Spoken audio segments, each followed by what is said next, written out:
To categorize Judaism only as a religion is a common misunderstanding. Jewish identity means something different to each individual who identifies. Judaism can be classified as a culture, ethnicity, religion, and a family. For most American Jews, being Jewish is mainly a matter of culture and ancestry. Celebrating Jewish holidays is one of many Jewish traditions. Some of the holidays include Shabbat, Passover, and Yom Kippur. For the purpose of this video, we will illustrate the experience of a client in an inpatient setting who identifies as an Orthodox Jew wishing to celebrate Shabbat. Hi, my name is Matt. I'm going to be your occupational therapist today. Oh, I'm sorry. In my culture, it would be inappropriate for a single woman to shake hands with a male. Oh, okay. Is there anything else I should know about your culture? Just getting off the bat. Yeah, actually, this upcoming weekend is Shabbat, and I'm observing, and I'm just kind of worried about doing my traditional observations while being in the hospital. Okay. So what does that entail for you usually on Shabbat?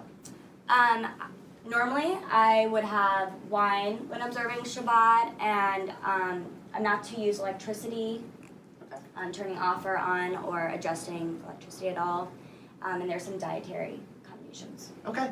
I can definitely look into what I could do as your OT to help you celebrate Shabbat as you normally would. I know this is not your ideal setting for Shabbat, but... As healthcare practitioners, we should never assume anything about our client's religion. Touching in any way, including greeting, can be something that differs with a person's religion and or culture. If you are an OT that does not work on the weekends, make sure that your client has the accommodations that they need to be comfortable in their cultural and religious practices over the weekend. So the physician seeing you in the hospital, I saw on your chart ordered a CAT scan for Saturday. Is that something that you'd be comfortable going through with? Because that is on Shabbat. I would prefer not to. Shabbat is supposed to be a day of rest. Okay. Is there anything else that I should know now, earlier in the week, so that we can better prepare for Friday and Saturday for you?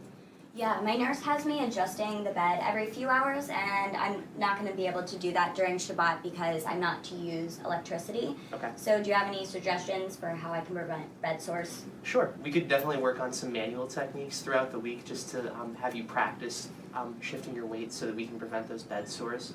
How about anything else? Like, I know the call bell is technically uses electricity. Is that something you'd be willing to use?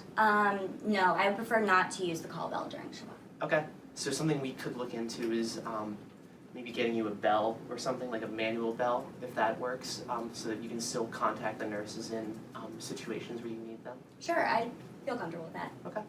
Use your unique OT lens to adapt and modify the hospital environment to accommodate religious practices. Interprofessional practice and communication is key to ensure the client's cultural preferences are honored across team members. Again, don't be afraid to ask the client questions. Culture means something different to each individual. So I think we've covered everything with the electricity on Shabbat. Is there anything else you can think of in the interim so that we could provide you with the best care? Actually, do you have a kosher menu here? We do. Has that been offered to you yet? No, it has not. Oh, I'm so sorry. I don't know how that slipped through the cracks. How's the food been so far? Have you been eating?